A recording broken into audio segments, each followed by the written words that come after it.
क्या सच में राघव चड्ढा की माइंड बदल गई है? क्या सच में बीजेपी ज्वाइन कर लिए? क्या है इसकी हकीकत? और क्या ऐसी नौबत आई कि बीजेपी को दामन थामना पड़ा, बीजेपी की दामन राघव चड्ढा को?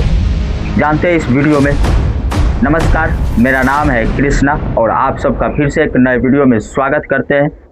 अगर आप चैनल पे नए हैं तो एक बार चैनल को सब्सक्राइब कर लीजिएगा और वीडियो में चलिए आगे बढ़ते हैं। आप सबको पता होगा कि पिछले वीडियो में हमने बताया था कि राघव चड्ढा हो सकती है बीजेपी ज्वाइन कर सकता है। जिस प्रकार से राघव चड्ढा के साथ अभी स्थिति बना हुआ है, उन्हें सस्पेंड किया गया राज्यसभा से, उन्हें बोलने से रोक लगाया गया, खुलेआम केजरीवाल ने उन्हें सस्पेंड कर दिया और स्पीकर साहब से भी अर्जी लगाए थे, लिखित पत्र दिए थे कि इन्हें सस्पेंड किया जाए। तो आखिर किसी के ऊपर इतना कुछ बीतेगा तो नॉर्मली बॉस है कि वो खंडित तो होगा ही।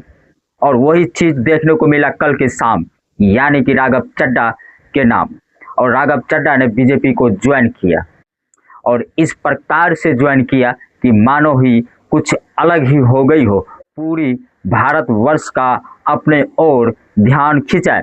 खींचना का भी सबसे बड़ा बात है कि सर खींचे तो खींचे क्यों नहीं, क्योंकि ये एक ऐसा नेता है जो कि बेबाक किसी भी चीज़ पर बातें करते थे। क्या बीजेपी के साथ ज्वाइन करने के बाद अब वो बोल पाएंगे जैसे पहले बेबाक बोलते थे? तो शायद अब वो चीज़ आपको नहीं सुनने को मिलेगा, इसलिए क्योंकि बीजेपी का दामन थामा है और बीजेपी की सरकार है।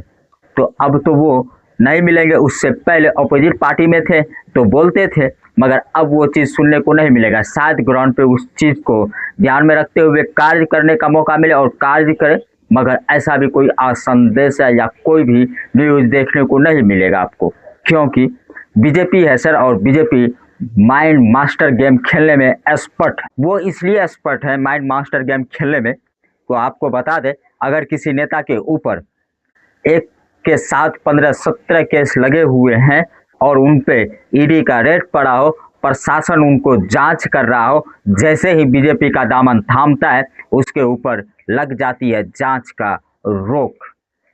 हाँ, अब वही चीज होगा। राघव चड्ढा सदन में तो बोलते थे, खुलेआम बोलते थे, कोई भी चीज को मुद्दा पे रखते थे, मगर अब वो चीज नहीं मिलेगा। आपने देखा होगा हाल फिलहाल में कांग्रेस नेता जो कि बगौना के बगान काटते थे, उसके ऊपर चार्जशीट दायर हुआ, उसके बाद बहुत तरह के केसें लगे। जब उन्होंने बीजेपी का दामन थामा तो आपने कितनी बार सुना है कि उन पे जांच चालू है, या सीबीआई जांच कर रही, या ईडी जांच कर रही, या कोई भी जांच कर रही? कोई जांच आपको नजर आ रहा है? नहीं ना आ रहा है। हम किसी नेता का खास करके नाम नहीं लेना चाहते, मगर करे तो करे क्या, मजबूर हैं सर। बीजेपी अगर यदि आपको लगता है कि सुविधाजनक पार्टी है तो शायद आप गलत हैं। बीजेपी एक ऐसी पार्टी है जिन्होंने जनता की माइंड वॉश किया है और बीजेपी ने अक्सर करके इस चीज़ को नोटिस किया है कि लगातार 10 साल से जनता मांग क्या रही है, उस चीज़ को जब वो इलेक्शन आते हैं, जब वो कोई सभा संबोधित करते हैं तो उस चीज़ को अक्सर करके रखते हैं और इसीलिए बीजेपी सबसे आगे है अपने भारत देश में। ये भी बात सत्य है कि बीजेपी ने कार्य भी किया है और ग्लोबल लेवल पे अपने देश को अच्छे तरीके से अप किए हैं, मगर ये भी बात है कि बीजेपी के तरह मास्टर माइंड गेम खेलने वाले कोई पार्टी अपने देश में नहीं होगा।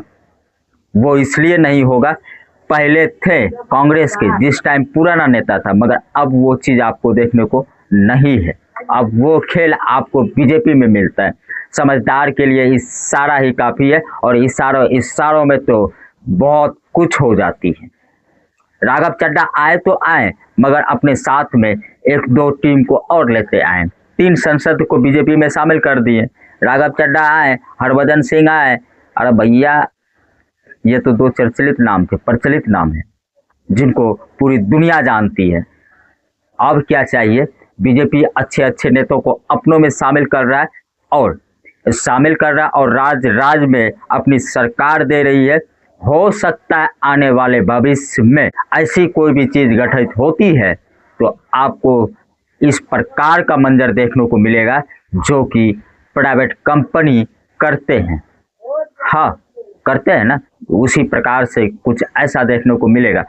तो राघव चड्ढा को बीजेपी ज्वाइन करने के लिए हम बीजेपी की तरफ से आपको कॉन्ग्रेचुलेसन तो नहीं कर पाएंगे, मगर क्योंकि हम तो कोई पार्टी का प्रवक्ता या पार्टी फंड से चलने वाला मेरा घर तो है नहीं, और नहीं तो हम बीजेपी का कोई नेता है, मगर इतना तो जरूर कह सकते हैं कि जो चीज़ आप विपक्ष में रह करके बोलते थे, अपोजिट में रह करके बोलते थे, आज आप बीजेपी के साथ आए हैं तो वो चीज़ आप जरूर रखने का भरसक प्रयास करिएगा। ये मेरी और जनता की मांगे है आपसे।